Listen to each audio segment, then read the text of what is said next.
65% of divorced couples give communication problems as one of the reasons that they got divorced. That makes issues with communication in marriage the most common reason couples get divorced. So if you're struggling with communication in your marriage, you're not alone. And if you want to stay married for life, but you feel like your marriage could use a little bit of work on the communication front, then this video is for you. In this video, I'm going to explain in detail 11 of the most useful communication skills that you would learn if you went to couples therapy and exactly how to use them in your marriage today. I'm Cameron. I'm a marriage therapist and the founder of Hitched, the marriage counseling app. And I have seen these communication skills do wonders in my own marriage and the marriages of the clients that I've worked with. So if by the end of this video, you've found even just one or two of these skills to be something you think can help your marriage, if you're able to master those skills with your spouse, it's going to make a world of difference for the both of you for the rest of your lives together. So let's get started. The 11 communication skills are: number 1, gentle startups; number 2, honoring bids; number 3, empathetic listening; number 4, active listening; number 5, respecting triggers or boundaries; number 6, the 15-minute daily debrief; number 7, weekly family meeting; number 8, speaking from experience; number 9, future projection; number 10, role reversal; and number 11, the magic ratio. So before I go into more detail on exactly what each of these communication skills are and how you can use them in your marriage, please don't forget to like, comment, and subscribe to the channel if you like this content and want to see more of it. And I'd love for you to leave a comment on the video to tell me what you thought about each of these skills and if you tried them in your marriage and how it went. Okay, number 1, gentle startups. So the way we start up a conversation, specifically a potentially negative or controversial conversation, really sets the tone for the rest of the time you two are talking about that issue. This is something that every couple understands, that if you bring up things a certain way to your spouse, it can make the conversation go well or very poorly. So if we pay attention to how we start conversations more, a lot of the times what comes after that is going to end up being more effective, no matter what the topic is or no matter what we say after that initial startup. I think the most effective way to implement gentle startups in your relationship is by thinking about when you're going to bring up an issue to your spouse. Let's say it's about the fact that your spouse keeps leaving dirty dishes in the sink. If the roles were reversed, what would you want your spouse to say to you to remind you to put the dishes away, or to remind you that you guys have made this agreement that you're not going to leave the dirty dishes in the sink? How would you want your spouse to talk to you about that? And then if you're able to replicate that in your own language with your spouse when you bring up the issue, chances are it's going to be a lot more gentle, it's going to be a lot more compassionate, and you're going to show some forgiveness and grace up front instead of coming out swinging, coming out as an attack. So let's look at some examples. In my own marriage, I've found that if I say something like, "Why do you keep leaving dirty dishes in the sink? I've asked you not to do that," that sets us up for a disagreement right away. So let's look at some examples. In my own marriage, I found that if I start out a conversation, let's say about the dirty dishes, with something like, "Why did you leave the dirty dishes in the sink again? I've told you over and over that we are not doing that anymore." That's going to set us up for a fight right off the bat. If I shift that message to something like, "Hey, I love you so much and I know you've had a hard day. Would you mind just moving the dirty dishes over into the dishwasher?" That changes the entire tone of the rest of the conversation. And even if your spouse overreacts in that moment because he's tired or because she's not feeling well or it's been a tough day, which can happen, you can enter a conversation very gently and your spouse might erupt and you might not know exactly why. But chances are, if you're just implementing this gentle startup now and this hasn't been a habit you guys are used to, it's going to take some time for your spouse to recognize that you're trying, recognize that it's not actually an attack and you're just trying to help them out. And that's going to take some adjustment. So stick with it. Even if you don't get the response right away that you want to, this is all about the long game. Communication strategies are all about what's going to work over the long term of your relationship rather than what's going to be what gets you what you want in that moment. One objection I get to this technique is people worrying that it means you're walking on eggshells around your spouse. Maybe you think, well, why do I have to be so gentle? Why can't my spouse just see my intentions? Why does it matter so much how I say something when what I mean is genuine and I'm really trying to make the relationship better? First of all, most people who I've heard say something like that don't follow that rule themselves, meaning that if their spouse says something to them that maybe their spouse had good intention, but they didn't say it in the most constructive way, that person usually isn't happy about it. So even if we don't want to admit it, or even if we wish it weren't true, a lot of the times for all of us, at least in my own experience, when we want to be able to only pay attention to someone's intention, how the message comes across, their tone of voice, the connotation, all of that matters a lot. And so if we can pay a lot of attention to how we're saying something, we're going to end up being a lot more effective in our communication in a variety of scenarios with our spouse. So it's not walking on eggshells. It's not hiding how you really feel. It's not refusing to be totally honest with your spouse. It's still direct. It's still honest, but it's just compassionate. It's just delivering the message wrapped in a gift box that you actually put some effort into, instead of just throwing it into an old grocery bag and handing it to your spouse. It's showing that you actually put some thought into how you are bringing up this issue because you have your spouse's best interests in mind. Number 2, honoring bids. So honoring bids for attention means looking for all of the small ways your spouse tries to engage with you, tries to get you to notice, tries to get your attention. People only care about getting the attention of people who matter to them. If you think about it, if somebody doesn't matter at all to you, if their life and their opinions are totally irrelevant, you're not going to care if they ever pay you attention. But the person that we care about the most is the person whose attention we want the most. And that's more often than not your spouse. And so every time your spouse tries to get your attention, maybe it's when you come home from work and your wife asks how your day was. Or maybe you walk by in an attractive outfit and your husband whistles at you or tells you that you look sexy. Whatever it is, trying to notice every moment when your spouse wants to engage with you and to reciprocate that engagement. That's going to let your spouse know a couple of things. Number 1, it's going to let your spouse know that you don't take them for granted, that you're not just assuming they're always going to be there. They have not just become part of the background of your life, that there's still someone who matters so much to you that you're going to engage with them every time they want to have a conversation, or they want to show you a funny video on their phone, or they just want to complain to you about something, whatever it is, showing that you aren't taking them for granted. And the second thing is you're showing them that them being there makes a difference in your life, that if they weren't there, you would notice. You would notice their absence, and because of that, you notice their presence. So taking every bid for attention, every smile, every time your spouse dresses up, every time your spouse touches you as you guys pass each other, all of the small little things, trying to notice as many of them as possible and reciprocating that by returning the attention, engaging with them, that's going to really take your relationship far. And just to put some numbers to this, the Gottmans, they're a famous married couple, both psychologists who work with couples. They have done a lot of research on honoring these bids for attention. And they found that couples who stay together, basically married couples who don't get divorced, they end up honoring over 85% of each other's bids throughout every day. That's on average. So the vast majority of the time, these couples are acknowledging when the other person wants to engage with them. Versus couples who end up getting divorced after several years, they only honor about a third of these bids for attention. So a lot of the times it looks like, if you watch them, and we know this because the Gottmans took videos of these couples while they were in the studies, you watch them and it seems like they're just ignoring each other.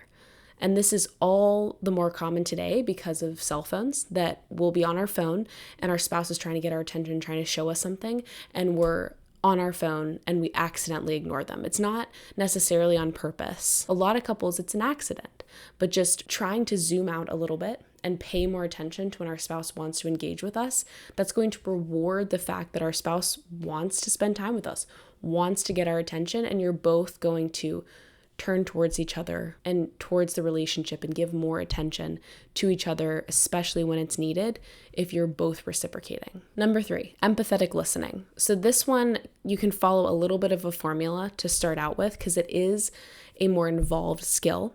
So I'll get into the formula right after I explain the skill. Essentially, empathetic listening means the goal of every conversation is to first figure out exactly what your spouse believes, what your spouse thinks, and what your spouse is feeling before trying to be understood. So seeking first to understand as opposed to being understood.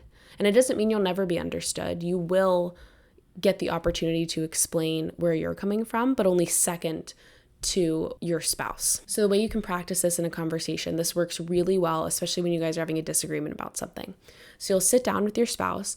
I recommend trying to make some sort of physical contact. So either holding hands or, putting your hand on your spouse's leg or something like that, because physical contact can really help us be more collaborative, be more kind during the conflict. Essentially, it helps us stay on the same team as opposed to reverting to being on opposing teams, fighting each other. So you sit down together, some sort of physical contact, and your spouse starts, explains her position or his position, and then you ask enough follow-up questions until you think you really understand what she's saying. And then you summarize back to her. Okay, honey, I get it. You're frustrated with me about the fact that I was late to pick up our kid from school today. That put you in an awkward position with the teacher, and I'm really sorry about that. Is that actually how you're feeling? Is that actually how you see it? And this is really important. You don't want to just assume that you understand. This is what we often do, is we assume because we're hearing the words coming out of our spouse's mouth that we get it, that we know where they're coming from. But you actually have to ask, am I getting this right? Is this actually where you're coming from? And as soon as your spouse says, yes, it is, then you move on, and then it's your turn to explain where you're coming from. But if your spouse says, no, that's not exactly what I mean, or that's not really what I said, then you keep asking questions, keep asking for clarification until you have really nailed down exactly what your spouse has said and you're able to verbalize that back to them. And the reason this is so effective is it's very similar to the physical touch during a disagreement. Obviously, only physical touch out of love and affection. This empathetic listening does wonders to disarm each other. So you shift away from a mindset of fighting each other or being squared off like you're in a boxing match. In a boxing match, the two fighters are facing each other. It allows one of you to cross to the other side of the ring and stand right next to your spouse so that you two are shoulder to shoulder. So you're fighting the issue together. That only works, though. You can only cross over to your spouse's side, extend that olive branch, become your spouse's teammate instead of opponent if you truly understand where he's coming from. That's going to shift the conversation away from a fight into a collaboration to solve whatever the issue is. To be honest with you, this is one of my all-time favorite techniques. I love it. I've used it with most of my couples, and for every single couple that was able to follow the steps of listening and then summarizing back and then asking more questions until they really understood and could verbalize back to their spouse, that process in itself is healing. So this is one of the techniques I would recommend starting with if it seems like something that could help your marriage. Number 4, active listening. Active listening means, what are you doing with your body? What does your nonverbal communication look like when your spouse is talking to you? So that's, are you leaned in? Are you making good eye contact? Or are you looking at your phone? Are you hunched over? Or are you sitting straight up? Are your arms crossed? Or are they uncrossed and relaxed? Studies on verbal and nonverbal communication show that over 80% of the messages we send to other people have nothing to do with what we say. It's our body language, it's our tone of voice as opposed to the words that we're saying. And all of these things combine together to let your spouse know a message that might end up being very different than the actual words you're saying. So one of my favorite examples of this is something that I see with a lot of my clients. One spouse will come up to the other and try to tell them something, and the other spouse won't be paying attention. Maybe they're on their phone playing a game or texting, or they're watching TV or they're reading or something like that. And the first spouse that came up to have the conversation says, "You're not even listening." And the spouse on their phone says, "Yes, I am. You said XYZ. But they both know in that moment that just because you can repeat back what someone said to you, it doesn't actually mean you were paying attention. And the evidence of that is the body language. If you're turned away from somebody, if you're focused on something else, like staring at your phone screen, it's so obvious to the other person that you're not actually paying attention, even if you can do the crazy trick of repeating back to them what they said. The reason that active listening is so great is not just that it signals to the other person that you're paying attention. The reason that active listening is so great is not just that it signals to your spouse that you're paying attention.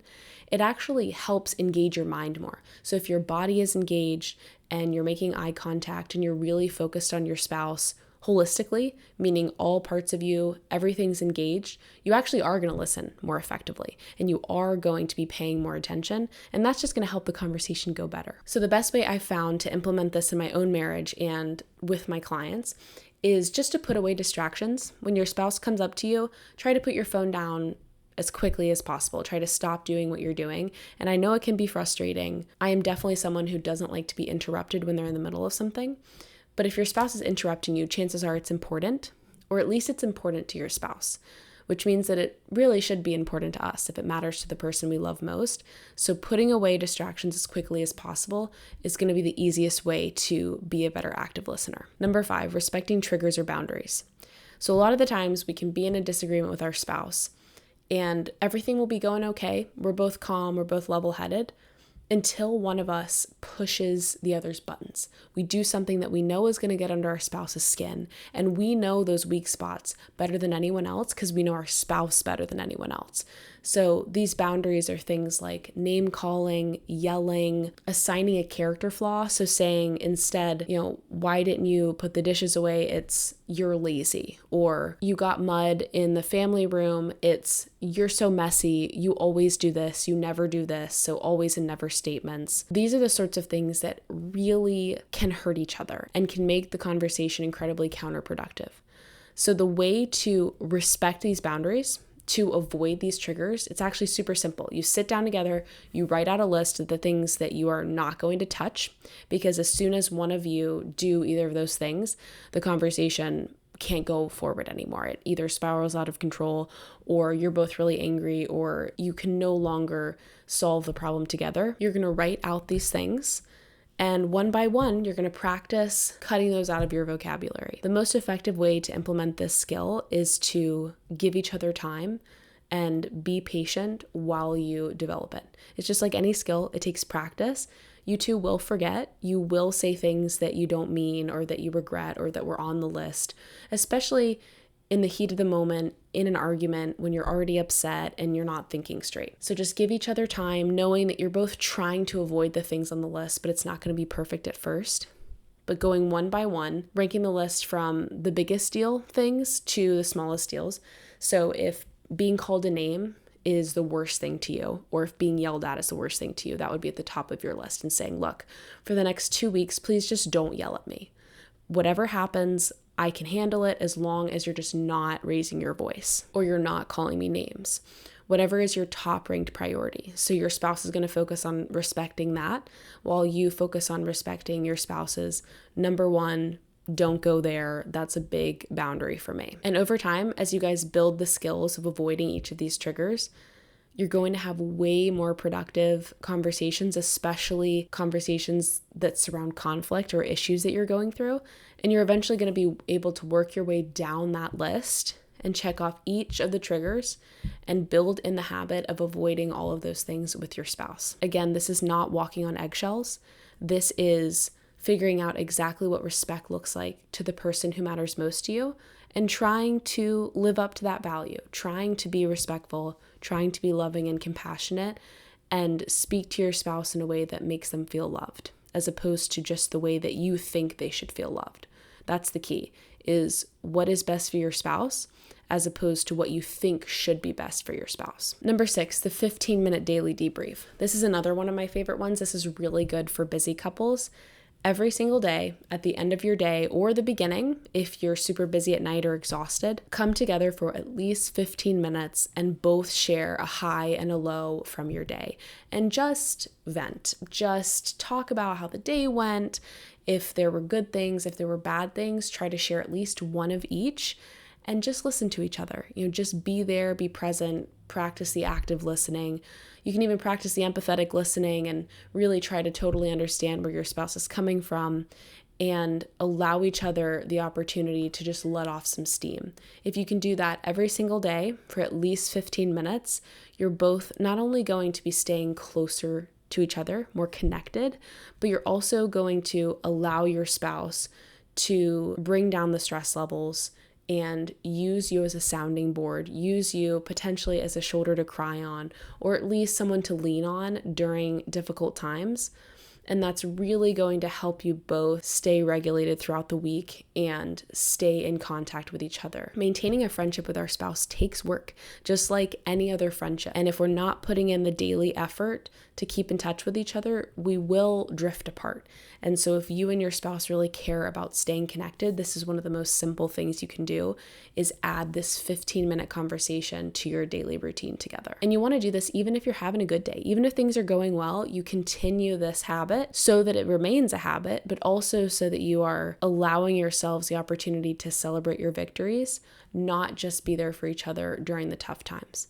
Our best friends and the people we love most are people who are there for us in the good times to celebrate and the bad times to mourn with us. Number 7, weekly family meeting. So this is another really good prevention tactic. So the 15-minute daily debrief, that is a great prevention for getting out of touch with each other. The weekly family meeting is great for preventing a crisis in your home, a crisis in your marriage. It is really an opportunity every week to sit down together for between an hour and a half and figure out how you are going to run the household together for the coming week. So you're reviewing the previous week, how it went, the highs and lows, things you need to adjust, things that worked well or didn't, and how you are going to run the upcoming week. And it is a family meeting, so everybody should be there, everyone at least a couple years old or old enough to start doing even some small chores around the house. So a 2-year-old can do things like put his toys away or organize the silverware. So there are things that you can assign your young kids to do and allow them a seat at the table during the family meeting that will make them feel more a part of the fabric of the family, and that's really good for kids. For you and your spouse, this weekly family meeting is going to be great to prevent any issues from piling up. So throughout the week, instead of feeling like you have to address every problem right there in the moment or it'll be forgotten, you can make an agenda every week, whether it's a Google Doc or a whiteboard in your house, and just write down stuff that comes up during the week that you want to address during the family meeting. That way you can get it off your conscience and know that even if you go about the rest of your week, that will be addressed at the end of the week or the start of the next week during the meeting. So when you're in the meeting, you're going to want to have some ground rules. So some good examples are, we don't leave the meeting until we've addressed every item on the agenda. Or we aren't going to veto someone's idea unless we replace it with one of our own that we think is better. We're not going to agree to some sort of arrangement of chores or some way of doing something if we're not actually going to carry that out in the coming week. You're really just using this time, you and your spouse, with your kids present if you have kids, to figure out how to live the coming week a little bit better, a little bit more functionally, a little bit more joyfully than you did the previous week. If you do have kids on the younger side, you can address their issues first. So you can talk about their chores or things that they did the previous week that you guys wanted to bring up at the beginning of the meeting. That way they don't have to stay the whole time, because a lot of the times young kids, as you know, if you have them, have very short attention spans. So it doesn't mean that they have to stay the whole time during the meeting to have a seat at the table. You just want them there for the parts that are relevant to them. Ideally, this meeting is the same time and the same day every week, and you guys do have an agenda going into it together. And make sure that on that agenda, you have your ground rules, the same ones for every week. And keep the rules as limited as possible, meaning that the fewer rules you have, the more likely you guys are going to be able to follow them. It's really hard if you have 10 rules and you're trying to all follow every single one of them in every moment. But if you only have 3 rules, say to be respectful and to stay at the table and to finish the agenda, whatever it is, if you have fewer rules, you're going to be a lot more likely to be effective at following the rules and getting a lot out of that meeting. Number 8, speaking from experience. So if you've ever been to couples therapy, you've probably heard of the term I feel statements. This basically means that you are speaking only to the experience that you have, rather than trying to speak on an objective truth about an issue. So in other words, in every conversation you have with your spouse is going to have a perspective, and you're going to have a slightly different perspective. And 2 things can be true at once. Your spouse can truly believe that her perspective is right, and you can truly believe that your perspective is right. And so who's actually right? Most of the times it turns out that you're both a little bit right and a little bit not right. And so the best way to go about having a conversation and trying to come to some middle ground is to only speak on the part that you know is right. And that's your personal experience. That's your emotions. It's your thoughts. It's what you did, rather than turning the blame on your spouse or trying to assign some responsibility to your spouse. So for example, let's say you guys are having a disagreement about who's supposed to take the dog out in the morning. Maybe you slept in and forgot to take the dog out and it was your turn. And your spouse says, why are you doing this? I really need you to help me because I'm busy in the mornings getting ready for work and I need you to do this. Well, maybe this morning you were exhausted and you really needed the extra 5 minutes of sleep. You were up late last night doing some work or catching up on something. To speak to your experience means to say that, honestly, I was just really tired and I know I dropped the ball. I know it was my turn. I'm sorry that I didn't have the foresight last night, but I've honestly just been so swamped at work. As opposed to saying something like, you aren't as busy as me right now. You know I have a lot going on at work and really you should just be taking out the dog, or it shouldn't be that big of a deal. It's just 5 minutes. So instead of saying what your spouse should be feeling, what your spouse should be doing, instead speaking to what you know to be true 100%, which is what's currently going through your head, how you're currently feeling, because everything else is to some degree left up to some interpretation. And to be humble enough to recognize that means that we're going to be humble enough to then want to come to some sort of middle ground with our spouse and reconcile over the issue and find a way to move forward. I found in my own marriage that as soon as I'm willing to be more humble and recognize that I might not actually be 100% right all of the time, yeah, that's tough. It's really hard to say, yeah, sometimes I'm wrong or sometimes I'm not completely right. But as soon as we can accept that, we're able to move forward and have a productive conversation. Number 9, future projection. This is also one of my favorite ones. It's been shown by researchers that it can actually prevent divorce in a lot of couples. It's kind of shocking. It's a very simple exercise that every time you're about to get into a disagreement, you're about to say something that you think your spouse might not like, before you say that, take a moment to just project out into the future 1, 5, 10 years and look back on this current moment and think, okay, what am I going to think about myself 10 years from now if I say this, if I do this? Am I going to look back and be glad that I did that? I'll feel like that was the right move. Or am I going to look back and have some regrets and wish that I had approached this differently? And the reason this technique works so well is not just because it gives us a moment to think about what we're about to do so that we have time to make a better decision.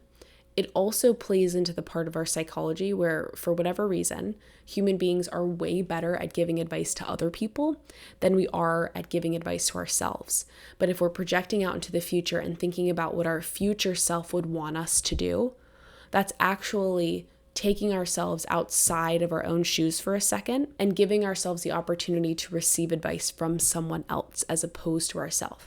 Yes, it's our future self giving us the advice, but that's different enough to our brains that we're able to take that advice a little bit more. This saves a ton of couples who can implement it effectively from doing and saying things that they're going to regret later. And the more you practice it, obviously, the better you get at it and the more of those regretful moments you're going to avoid. Number 10, role reversal.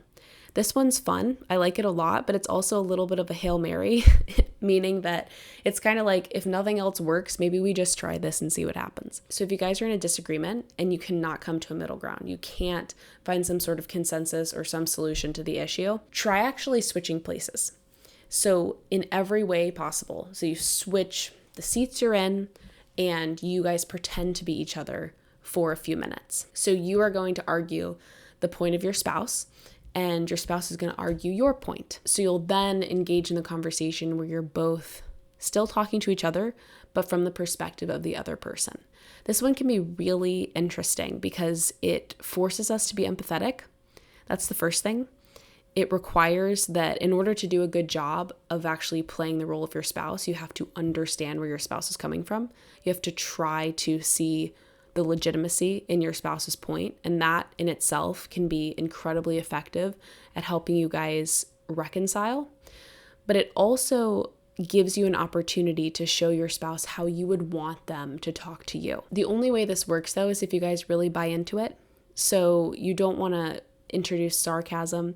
You don't want to introduce anything unkind or cruel into the exercise. You really want to use this technique only to help the marriage, only to help you guys see where each other are coming from and get to a shared solution faster. And number 11, the magic ratio. So the magic ratio is you want about 5 positive interactions in your relationship every day for every single negative interaction. So we want a lot more positive than negative, probably for obvious reasons. The more positive interactions we have compared to negative ones, the more we can cushion for those negative ones. So we're going to have negative interactions. That's just part of marriage, but you want more positive ones to outweigh the negative ones, because the way that our brains work is that we pay a lot more attention to and hold on a lot longer to those negative moments. That's just how humans are. It's a protective mechanism that negative things can be much more threatening to us than any positive thing could be good for us. You can only get so positive, but the worst negative is that you die. So it's much more skewed in our minds to focus on the negative. So we have to balance that with having more positive than negative. But what's interesting here is that if you have too much positive for every negative, so if you have more than 10-to-1 ratio, meaning 10 positive to 1 negative, the relationship's also more likely to end, as if you have less than a 5-to-1 ratio, which is really interesting. You'd think that the more positive, the better. But what researchers realized is that what ends up happening for these couples that have very few negative interactions is a few things. Number one or both of them are too afraid to bring up the negative stuff. That's why they don't have many negative interactions. It's just because they're scared, and that's not good for the relationship. Number two, they don't care enough about the relationship anymore. They've given up, or it doesn't mean enough to them to fight. That's also not good for the relationship. Or number three, the spouses believe that each of them are perfect and there's nothing to complain about. And this is that honeymoon phase. Everybody tends to go through it. But if that phase lasts too long, or if a couple isn't able to get out of that phase together effectively, then it can really make it hard for them to stay together in the real world and see each other's flaws if they aren't willing to notice the flaws in the first place. The way that you can use this in your own marriage is actually to track it as a metric for the health of your relationship. So over the next week, write out all of the positive and negative interactions you guys have every day. You can keep a tally. So every day, write out how many positive, how many negative, and if you're falling below that 5-to-1 ratio of positive to negative, add a few extra positives in there. So give your spouse a compliment, do your spouse a favor without asking for anything in return, schedule a romantic date night, anything that adds some positive into the relationship. But if you're not having enough negative, sometimes that's good. Sometimes that just means you guys are having an easygoing week and you don't need to worry about it. But you can also think a little bit more about if it might be that either of you are too concerned to bring up issues. And you can ask your spouse this. If you're worried that you guys aren't addressing problems, you can ask your spouse directly, do you feel comfortable talking to me about the stuff that you're worried about or the things in the relationship that are bothering you?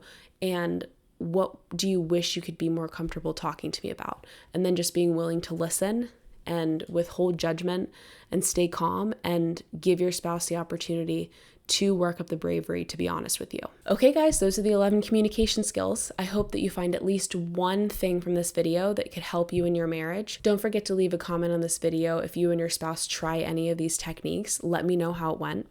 And if you need help implementing any of these skills or trying out any of these techniques in your relationship and you want that support, my email is in the description of my channel. It's support@hitchdating.com. I'm reserving some consultation spots in my calendar just for my YouTube subscribers. So please shoot me an email if you need any help implementing any of these strategies and you want to have a talk about it. If not, just do me a favor and share this video with somebody that you love who you think could benefit from this message. It really helps the channel grow. I'm Cameron, and this is Modern Marriage. See you guys next week.